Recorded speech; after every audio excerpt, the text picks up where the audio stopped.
Well, from the province that had the highest, or for this year, was the top province, to the province of the most improved results, of course, the Northern Cape, 87.79, the most improved province around the country. The person who set a target for 90% for the class of 2025 was, of course, the Premier of the Northern Cape, Dr. Zamani Saul. Let's have a chat with him. Dr. Saul, tell us, are you happy? It's a bit shy of what you expected? Yeah, I am extremely happy and with the outcomes. And these outcomes is just a reflection of 6 years of sustained increase in our grade 12 results. We started at a very low base.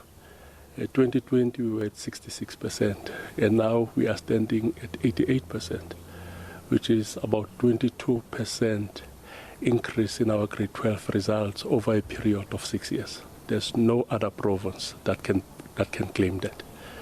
So we've not only been the best performing province for 2025, we were also the best improved province in 2024.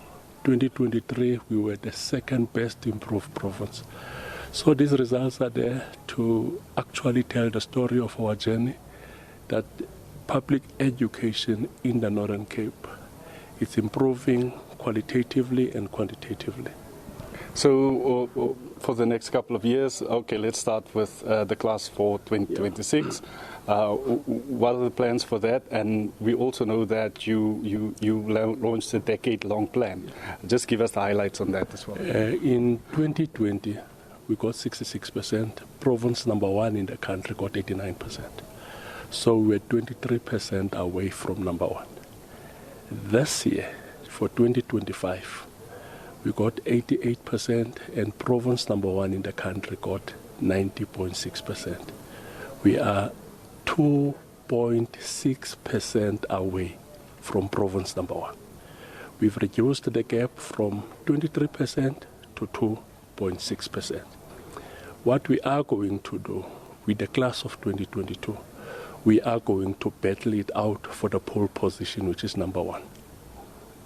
And then the 10-year plan that you've launched last year in November, just the highlights? Yes, we've launched the 10-year plan last year in November, which would actually look at improving the quality of public education in the province for the next 10 years. We don't want to focus on a yearly program. We want to have a long-term plan. Even when I'm not there, whatever premier comes in, he should be able to get and run a system that is well-resourced, a system that is well organized, that will ensure that each and every year we are going to produce the best results possible.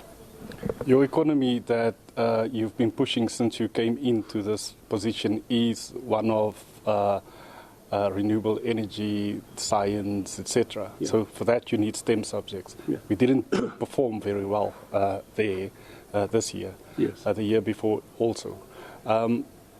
I know it's a bit too late this year, but in the years to come, how are you going to supply the subjects and the graduates that you need for those projects? That is basically our primary focus. You see, grade 12 results is bread and butter issue.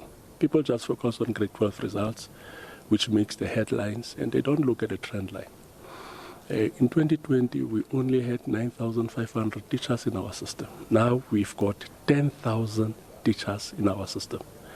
And we've been recruiting teachers, and one of the major difficulties that we are confronted with is to recruit teachers for STEM subject. Science, maths, we are struggling to get teachers. That is the reason in the province we are currently sitting with 16 schools that don't offer maths and science, and we agreed that that will be our priority area now. All other provinces were retrenching teachers. There's only one province that did not retrench teachers. It's the Northern Cape. We advised to retrench about 631 teachers.